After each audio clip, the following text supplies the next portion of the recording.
Konnichiwa motherfuckers, and welcome to Japan, the country of Shinto, sushi, and samurai. It's honestly kinda hard to make a weird and wacky facts video about Japan, because basically everything about this nation is absolutely bonkers. We're talking about the country that invented toilets that molest you, comics that open up the wrong way, and whatever the hell this is. But can you really blame them? Imagine being cooped up on an island with hardly any contact with the rest of the world for thousands of years, only to be bullied into opening up by the US.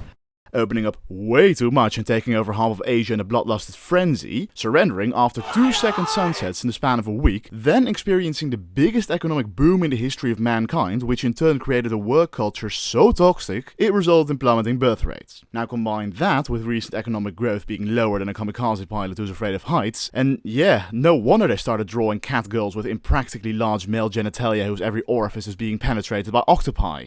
Anyway, did you know the Japanese were also extremely racist? Sure, Europeans can be a bit controversial at times, but trust me, if the Japanese put as much effort into science as they did into racism, we could have had actual mech battles by now. Though there was one nation they didn't completely hate: the Netherlands. Yeah, Pepe the History Penguin talking about the Netherlands again. Who'da thunk? But why only the Dutch? Because the Dutch knew how to mind their own fucking business. Unlike the Portuguese, with whom Japan had tried to establish trade relations too. But the Portuguese kept on smuggling missionaries into the country trying to convert the populace, which ultimately led to a huge-ass Christian-led rebellion.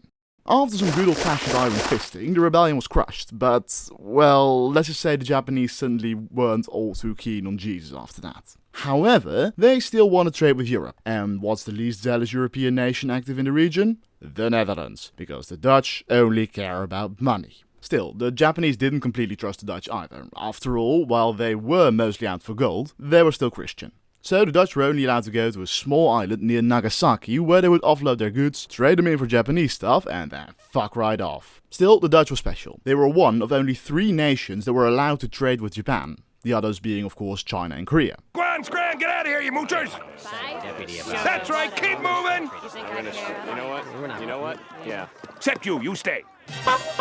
Fun fact, to commemorate this special relationship, there's now a Dutch theme park in Nagasaki with, among other things, a 1-to-1 replica of the Dome Tower in Utrecht. But, out of respect, the Japanese version is 1 meter shorter than the original. It's also not covered in piss and cigarette butts like the original. How nice of them. That always makes me forget about the atrocities they perpetrated against Dutch people living in Indonesia during the Second World War. Moving on, after Japan got hit with a double whammy of a lightning-paced Soviet invasion of Manchuria and the Japanese mainland getting to experience up close the unmatched power of the sun, twice, the Japanese saw the writing on the wall and decided to surrender to the Americans. Though, when the Emperor went on the airwaves to broadcast his message of surrender, most people were just really confused. Not because surrender was very out of character for the extremely suicidal Japanese Empire, but rather because people just didn't understand him. You see, the Emperor spoke classical Japanese instead of regular Japanese used by the unwashed masses. It's as if Trump spoke in medieval English instead of as a 4-year-old with undiagnosed ADHD.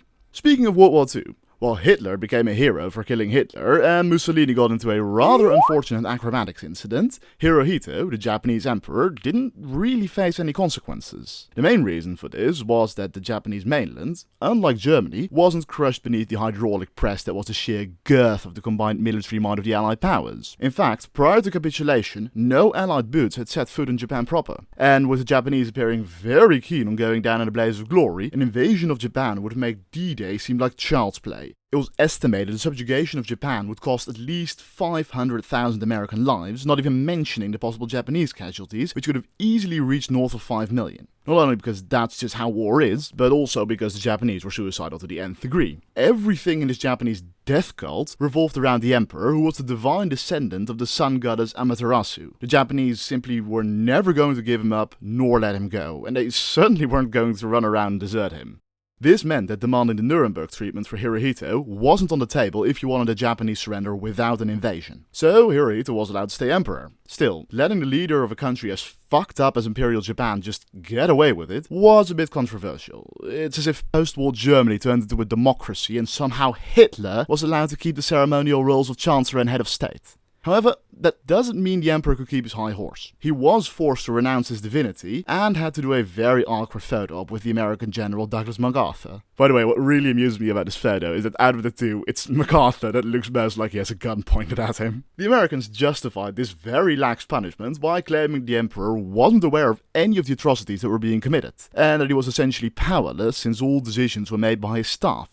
That's complete and utter bullshit. Meet Takahito, Emperor Hirohito's brother. After seeing the atrocities the Japanese army committed in China and visiting the infamous Unit 731, Takahito became disillusioned and decided to put all his efforts into stopping the war. He showed his brother Hirohito multiple Chinese and American films that documented Japanese atrocities. And if that wasn't based enough, in 1944 he wrote and distributed a speech condemning the war and the Geneva Convention bingo card that every Japanese soldier seemed to have. But Pepe, isn't that the highest of high treason? Yes it was. But when you're the divine descendant of a goddess and the brother of the emperor, people tend to not want to fuck with you too much. After the war, he openly advocated for Hirohito to resign, and also became really interested in Judaism. Like, really interested. He was essentially a Jewish weeaboo. A Jewaboo, if you will. Now, I do have to say, he didn't actually convert to Judaism. That's a myth. In other words, I'm afraid his maki was never turned into uramaki. Say viewer, quick question. When did World War II end for Japan? 1945? No, you absolute fucking retard. You piece of human garbage. I wish your mother had gone through with the abortion. Because the war ended in 1957. Well, at least according to the Polish. You see, in 1941, the Polish government in exile declared war on Japan. And Japan just straight up refused. I declare war. No, you don't. Yes, I do. I don't want to fight you. Then surrender. But we aren't at war. Yes, we are. No, because you didn't mean it. Japanese Hitler, Hideki Tojo, stated that they didn't accept the declaration of war because, according to him, the Polish government was pressured to do so by the UK and the US. The Great Polish-Japanese War didn't see that much action though. Only one Pole actually fought against the Japanese, pilot Witold Urbanowicz, who had the impressive but unconfirmed KD ratio of 11-0. So why did it only end in 1957? Well, they simply forgot. The Soviet puppet government in Poland wasn't aware they were still at war, and the Polish government in exile was too busy not mattering to put things right. Staying with Japanese-Polish relations, in 1904 the Japanese writer Nitobe Inazo granted Poland the status of the samurai nation, commending them for their courage and honor. Mainly their courage and honor in fighting the Russians with whom they shared an enemy. Wait a second. The Japanese gave Poland the title of samurai nation, and 100 years prior, Haitian Emperor Jean-Jacques Dessalines classified Poles as being black. Wait, does that mean? Holy shit, Yasuke is Polish.